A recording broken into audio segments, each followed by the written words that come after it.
Humanity could have stopped the day it discovered pain, but instead, it chose to be entertained by it.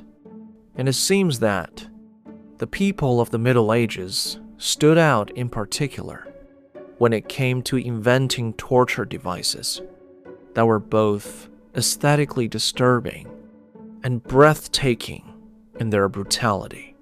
When we look back through history books, this becomes even clearer as we see just how horrific the devices people were capable of creating truly were.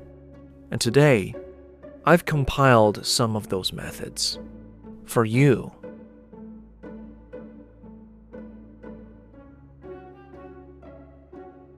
Rats, perhaps the smallest creatures we overlook today, were once the greatest nightmare. For some people in the past, the excessive fear of rats and mice is known as musophobia. But if you had lived in that era, this wouldn't have been just a phobia. It could have become an actual punishment. Imagine committing a crime. You're caught, and you're thrown into a dungeon. But you soon realize this dungeon is different. And inside, you think to yourself, damn it, this is the rat's dungeon. When the tide rose, it wasn't just filth and excrement that flooded the cell, but rats as well. And when the water receded, they were left behind. In total darkness, you would be left alone with your phobia, hungry creatures that gnaw at anything they can find. And when they noticed you, they might have thought to themselves, good, we won't starve today. First, the sound of tiny footsteps. Then, the squealing. At first, your mind is eaten away. And then, your body. Locking a prisoner in a confined space and releasing rats inside was a relatively easy form of torture. For most people, the thought of rats crawling over their body is enough to break them. When it came to extracting information, fear was just as effective as physical pain. And if the goal was simply to maximize suffering, adding a psychological element was always a bonus. Rat torture of Chinese origin. This method is believed to have originated in China. The prisoner would be stripped completely naked, laid on his back on a table, and restrained. A dome-shaped metal cage would be placed upside down on his abdomen. Using a gloved hand, the torturer would place several hungry and diseased rats inside the cage. Terrified, the rats would frantically search for a way out. To intensify their panic, burning hot coals would be placed on top of the cage, and panic would set in. With no escape, the rats would turn toward the softest surface available, the prisoner's stomach. With sharp teeth and claws, they would tear through the skin and burrow into the intestines. And the man, helpless, would scream in absolute horror. The heretic's fork, used by the Catholic Inquisition to suppress heresy. The purpose of this device was simple: maximum pain. It consisted of a metal rod with two sharp prongs at each end secured around the neck, with a leather strap. One end rested beneath the chin, the other against the breastbone. The head had to remain tilted back at all times. The slightest movement would cause the prongs to dig into the skin Even swallowing was painful. Prisoners were never allowed to lie down. They were often suspended from the ceiling. As the hours passed, the neck and shoulder muscles would collapse, and unbearable headaches would begin. When sleep finally took over, the head would drop forward, and the spikes would pierce the throat. This device was not meant to kill, but to force a confession. It was usually only the beginning of far worse punishments. 2. The Spanish horse, the wooden donkey, used in medieval France. An early version of the device consisted of a triangular beam mounted on a support similar to a sawhorse. The victim was forced to sit astride the horse. To prevent falling, weights or additional restraints were often attached.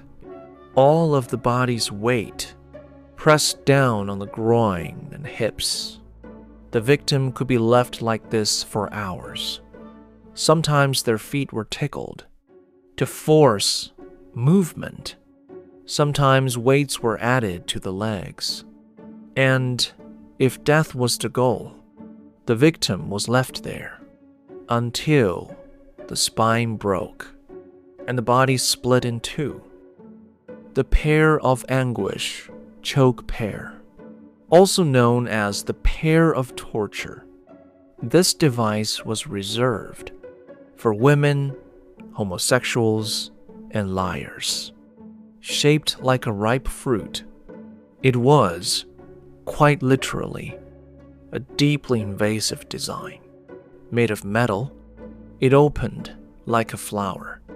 As a key was turned, depending on the crime, it was inserted into the mouth, anus, or vagina. As it expanded, it tore internal tissues and caused massive internal bleeding. The devices were never cleaned. Even those who survived initially usually died later from infection. The saw, from the Persians to Imperial China, many civilizations used some form of death by sawing. It was employed for crimes such as blasphemy, theft, adultery, and witchcraft. The prisoner was often suspended upside down. This slowed blood loss and kept them conscious longer. The sawing began at the groin and moved upward. Executioners deliberately slowed the process to make death as painful as possible. Sometimes they stopped at the abdomen, allowing the victim to linger longer before dying. Water torture. Today, we need food, and more importantly, water, to survive. An average person is advised to drink about 2 to 2.5 liters of water per day. But in the Middle Ages, water was used as punishment. Excessive water consumption, known as water intoxication, can be fatal. Prisoners were forced to consume between 7 and 16 liters of water. The mouth was wedged open, the nose pinched shut, and a funnel forced down the throat. Electrolyte balance collapsed, brain function failed, and the stomach could rupture. If the victim vomited, the torture began again. Sometimes, instead of water, urine or bile was used. Scaphism. Origin, ancient Persia. Quite literally, death by being eaten alive. The victim was placed inside a hollowed-out tree trunk or boat. They were force-fed, a mixture of milk and honey. until they developed severe diarrhea. Their clothes were removed, and their body was coated again with milk and honey. They were then left, sitting in their own waste, until insects arrived and began to eat them alive. Death usually resulted from dehydration, septic shock, or gangrene. The intestinal crank. This was not torture. It was a guaranteed execution. The prisoner was restrained while fully conscious, and the abdomen was opened. The intestines were hooked to a crank and slowly pulled out. Up to 20 meters of intestines could be wound around the crank. No one survived this process. Thank you for watching this episode on medieval torture methods. Let us be grateful that this remains in the past, and don't forget to subscribe for more content.